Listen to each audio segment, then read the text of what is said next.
Bagaimana kalau alasan kamu sulit bahagia bukan karena kamu kekurangan pilihan, tapi karena kamu punya terlalu banyak pilihan?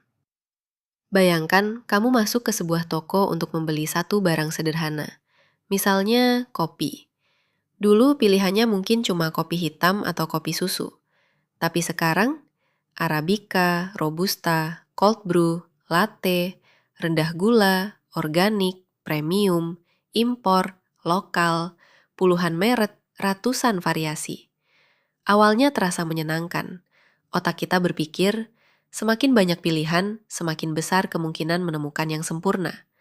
Tapi anehnya, penelitian psikologi menemukan sesuatu yang berlawanan. Terlalu banyak pilihan justru bisa membuat manusia lebih stres, lebih ragu, dan lebih tidak puas. Fenomena ini dikenal sebagai paradox of choice. Psikolog Barry Schwartz menjelaskan bahwa kebebasan memilih memang penting, tapi ketika pilihan melewati batas tertentu, kebebasan itu bisa berubah menjadi beban. Pernah mengalami ini? Kamu ingin membeli HP baru. Awalnya hanya ingin cari yang bagus. Tapi setelah melihat review, kamera merek A lebih baik, baterai merek B lebih tahan, desain merek C lebih menarik, harga merek D lebih murah. Setelah berjam-jam mencari informasi, kamu malah tidak membeli apapun. Bukan karena tidak ada pilihan bagus, tapi karena otakmu takut kehilangan pilihan terbaik. Inilah yang disebut decision paralysis, kelumpuhan akibat terlalu banyak keputusan. Dan yang lebih menarik, bahkan ketika akhirnya kamu memilih sesuatu, terlalu banyak pilihan bisa tetap menghantui pikiranmu. Otak mulai bertanya, apakah tadi keputusan yang benar? Bagaimana kalau pilihan lain lebih bagus? Bagaimana kalau aku menyesal?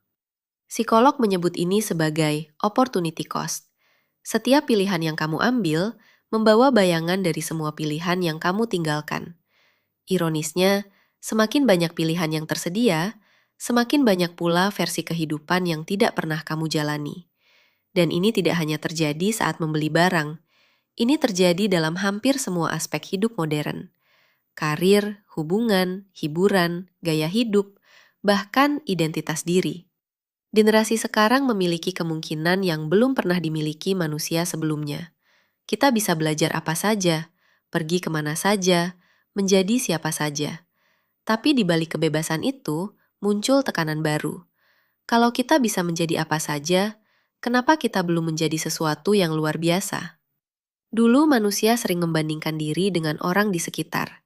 Sekarang, kita membandingkan hidup kita dengan jutaan orang di internet. Satu orang terlihat lebih sukses, satu orang terlihat lebih bahagia, satu orang terlihat membuat keputusan yang lebih benar, dan perlahan muncul perasaan, aku memilih jalan yang salah. Padahal ada sesuatu yang jarang kita sadari. Pilihan sempurna hampir tidak pernah ada. Seringkali bukan pilihan yang membuat hidup menjadi berarti, tapi komitmen kita setelah memilih. Sebuah hubungan menjadi berharga karena dibangun. Sebuah kemampuan menjadi hebat karena dilatih. Sebuah jalan menjadi benar karena terus dijalani. Paradox of choice mengajarkan sesuatu yang berlawanan dengan dunia modern. Kebahagiaan mungkin bukan tentang memiliki semua kemungkinan, tapi tentang berdamai dengan satu keputusan. Karena hidup yang penuh pilihan belum tentu membuat kita bebas. Kadang, kebebasan muncul saat kita berhenti mengejar semua kemungkinan dan mulai menghargai pilihan yang sudah ada di tangan kita. Pertanyaannya sekarang, berapa banyak keputusan dalam hidupmu yang sebenarnya tertunda bukan karena kamu tidak tahu jawabannya, tapi karena kamu masih mencari pilihan yang sempurna? Kalau kamu suka membahas sisi tersembunyi dari pikiran manusia, psikologi, dan cara kerja otak kita, subscribe channel ini. Karena semakin kita memahami pikiran manusia, semakin kita sadar, misteri terbesar seringkali ada di dalam diri kita sendiri.